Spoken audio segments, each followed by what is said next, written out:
अस्सलाम वालेकुम व्यूअर्स। क्या आने वाली किस्में जैरकुताई उस्मान बे की मदद करेगा?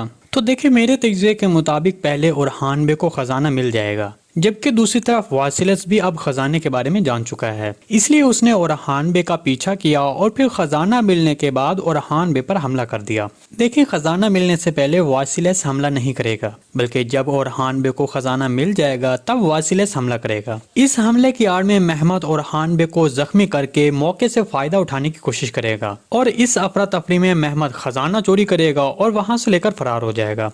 इसी दौरान होलोफिरा वहां पर हैरत अंगेज तौर पर जाहिर होगी और ओरहान बे को बचाएगी। जब खजाना याकूब बे के पास पहुंच जाएगा तब जैरकुताई उस्मान बे के लिए खजाने को दोबारा हासिल करने में मददगार साबित होगा। आप इस बारे में इत्मीनान रखें कि खजाना किसको मिलेगा, क्योंकि आपको बताते चलें कि खजाना आखिर में उस्मान बे को ही मिलेगा। जहां तक नए ट्रेलर में किले की बात करें तो याकूब बे ने जो हासिल किया है वो लैफ का किला है, क्योंकि याकूब बे अब जान चुका है कि उस्मान बे लैफ के किले पर हमला कर चुका है, पर इसमें वो नाकाम हो चुका है। तो अब याकूब बे उस्मान बे को ये दिखाने के लिए करेगा कि जिस किले पर तुम नाकाम हो गए हो उसको मैंने कितनी आसानी से हासिल कर लिया है। इसके अलावा याकूब बे ये सब करके सरदारों के सामने अपनी साख मजबूत करने और उस्मान बे की साख को तबाह करना चाहता है, ताकि बाकी सरदारों का उस्मान बे पर एतमाद कम हो जाए। एनातोलिया सेल्जोक रियासत के ख़त्म होने के बाद कारामियानो लहरी कबीला भी एक मजबूत कबीला समझा जाता था, जो कि सेल्जोक रियासत के ख़त्म होने के बाद कोनिया में उसके तख्त पर काबिज हो गया और फिर उन्होंने सेल्जोक रियासत की तरह खुद के कानून लागू किए और सेल्जोक रियासत जो मरात हासिल कर रही थी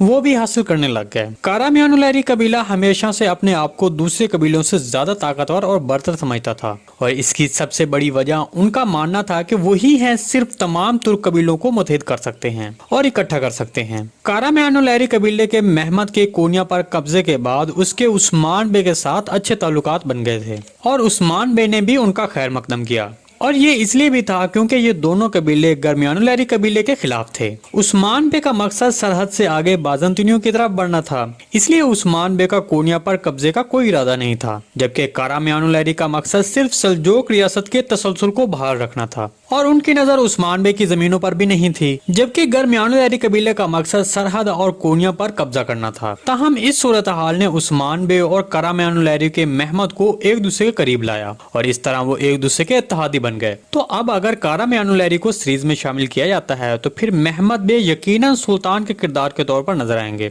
और उस्मान बे मुआविन के तौर पर नजर आएंगे। तो अब अगर ये नया कबीला सीरीज में शामिल होता है तो वो उस्मान बे की हिमायत के लिए शामिल किया जाएगा और ये दोनों मिलकर याकूब बे के खिलाफ लड़ते नजर आएंगे। जी दोस्तों, आज की वीडियो बस यहीं तक थी। उम्मीद है आपको पसंद आई होगी। अगर हमारी वीडियो आप तक बर वक्त नहीं पहुंच रही तो हमारे चैनल को सब्सक्राइब कर लें और बेल आइकन लाजमी प्रेस कर लें, ताकि हर आने वाली नई वीडियो का नोटिफिकेशन आप तक बर वक्त पहुंचता रहे। वीडियो अच्छी लगी तो इसको लाइक शेयर कर दें। मिलते हैं किसी नई वीडियो के साथ, तब तक के लिए अल्लाह हाफिज।